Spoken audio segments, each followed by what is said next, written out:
एक माँ अपने बच्चों के लिए क्या कुछ नहीं करती, लेकिन ये कहानी है एक ऐसी माँ की जो हर रोज अपनी बेटी को एक रहस्यमयी दवाई देती थी।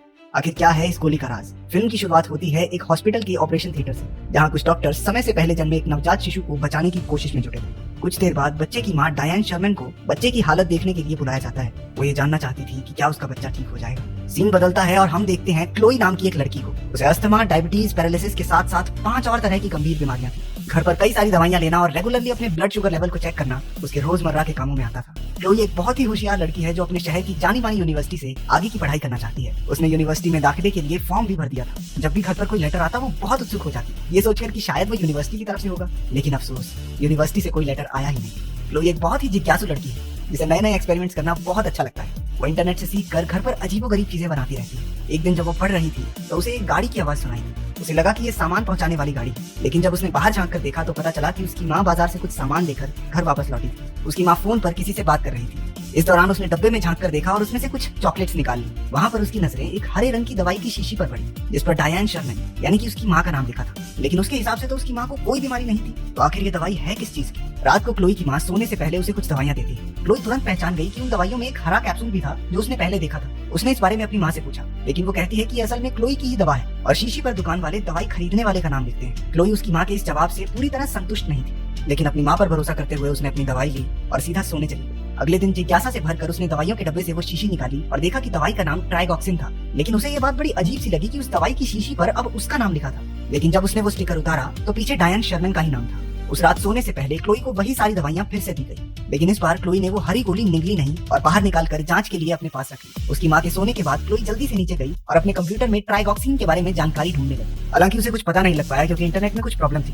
कंप्यूटर चलाते वक्त उसे ये एहसास नहीं हुआ कि कोई कमरे के कोने से उसे देख रहा था। जब उसके पास कोई और तरीका नहीं बचता तो क्लोई अनजान लोगों को फोन करके उन्हें कहती है कि इंटरनेट से देखकर उसे ट्राइगॉक्सिन के बारे में बताएं। पता चलता है कि ट्राइगॉक्सिन दिल की दवाई है, लेकिन अजीब बात ये थी कि ट्राइगॉक्सिन असल में एक लाल कैप्सूल है। उसे शक हो गया कि उसकी माँ उससे कुछ तो छुपा रही है। क्लोई के मन में अब भी बहुत सारे सवाल थे। घर से बाहर निकलने के लिए उसने अपनी माँ से फिल्म देखने के बारे में पूछा।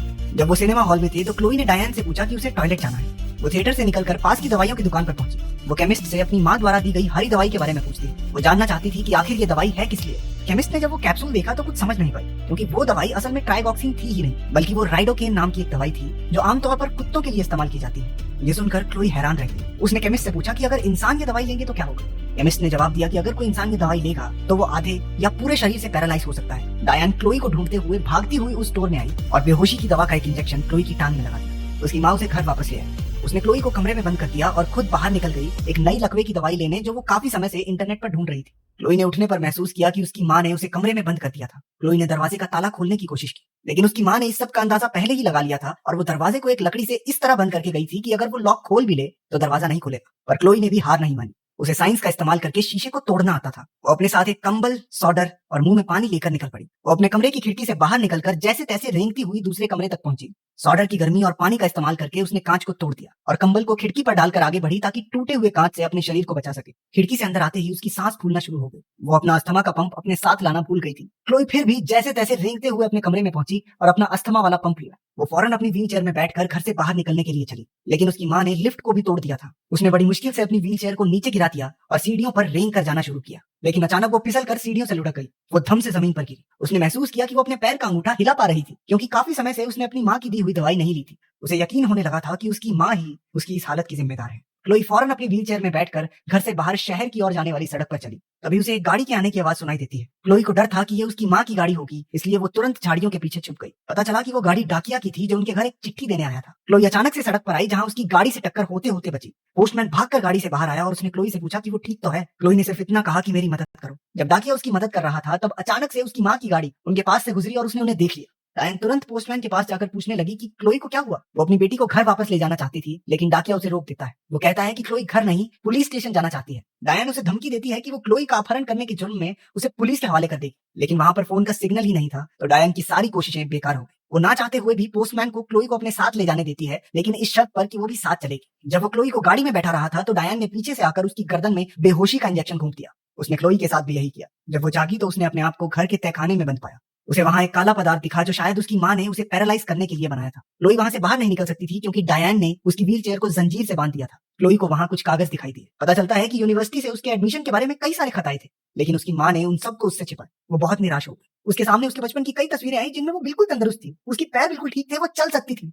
इससे भी ज्यादा चौंका देने वाला कागज उसके हाथ लगा जिसमें एक बच्ची के मरने की जानकारी थी। बच्ची का नाम क्लोई था, जिसकी मौत जन्म के 2 घंटे बाद ही हो गई। वहां एक अखबार भी था जिसमें क्लोई की मौत के दिन ही उस अस्पताल से किसी बच्चे को चुराने की खबर लिखी थी। ये पढ़कर क्लोई को बहुत बड़ा झटका लगा। वो समझ गई थी कि वो डायन की असली बेटी नहीं है, वो तो वो बच्ची है जिसे डायन ने उसके माँ बाप से चुरा लिया था। फिर दिखाया जाता है कि डायन के बच्चे को डॉक्टर्स बचा नहीं पाए थे और इस वजह से डायन इतनी परेशान हो गई कि उसने अस्पताल से किसी और का बच्चा चुरा लिया। क्लोई ये सब पढ़ ही रही थी कि डायन तहखाने में आ गई। क्लोई ने उससे कहा कि वो उसकी असलियत जान चुकी है। वो जानती है कि डायन उसकी माँ नहीं है और उसी ने उसे दवाइयां खिला खिलाकर बीमार और अपाहिज बना रखा है। डायन कहती है कि उसने ये सब इसलिए किया क्योंकि उसे क्लोई से प्यार है। वो क्लोई की दवाइयां फेंक कर उसे सब कुछ भूल कर पहले जैसा हो जाने को कहती है। क्लोई अब भी डरी हुई थी, उसे अपनी माँ की बातों पर विश्वास नहीं था, लेकिन अब डायन के धैर्य की सीमा पार हो गई। उसने एक इंजेक्शन में वो काला पदार्थ भर लिया। क्लोई बुरी तरह से डर गई और जल्दी से एक अलमारी के पीछे छिपकर उसने दरवाजा बंद कर दिया। उसे वहां एक जहर की शीशी मिली। जैसे ही उसकी माँ ने दरवाजा खोला, क्लोई ने पूरी जहर की शीशी पी ली। डायन अपनी बेटी को मरता देख जोर जोर से रोने लगी। क्लोई को तुरंत अस्पताल ले जाया गया। डॉक्टर्स बड़ी मुश्किल से उसे बचाने में कामयाब रहे, लेकिन अभी कुछ समय तक उसे हिलने जुलने और बात करने में काफी मुश्किल होने वाली थी।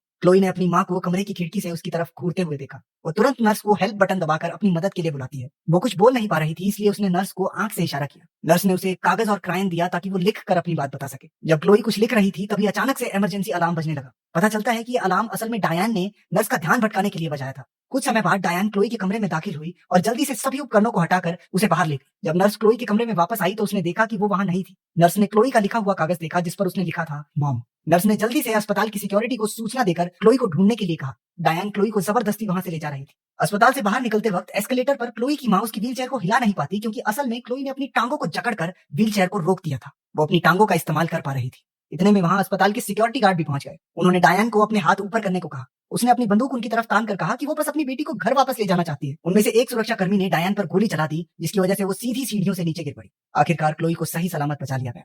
इसके अगले सीन में 7 साल बाद पागलों के अस्पताल को दिखाया जाता है। क्लोई अब बड़ी हो चुकी थी, वो अपनी टांगे हिला पा रही थी। हालांकि अब भी ये उसके लिए एक संघर्ष था। वहां पर क्लोई डायन से मिलने आई थी। क्लोई उसे बताती है कि उसके असली परिवार के साथ उसकी जिंदगी बहुत अच्छी बीत रही है। उसके अब कई सारे दोस्त हैं और उसने अपनी पसंदीदा यूनिवर्सिटी से पढ़ाई भी पूरी कर ली। वो बताती है कि उसकी टांगे पहले से काफी बेहतर है, लेकिन ये इससे बेहतर हो पाएंगी या नहीं, ये कहा नहीं जा सकता। जाने से पहले वो अपने मुंह से कुछ बाहर निकालती है। ये वही कुत्तों की दवाई थी जो डायन उसे दिया करती थी। क्लोई ने बड़े प्यार से उससे कहा, माँ, मैं तुमसे बहुत प्यार करती हूँ, चलो अब मुंह खोलो। इस खौफनाक नजारे पर फिल्म खत्म। अगर कहानी पसंद आई तो वीडियो को लाइक कर देना और ऐसी ही अनोखी फिल्मों की कहानियां सुनते रहने के लिए सब्सक्राइब।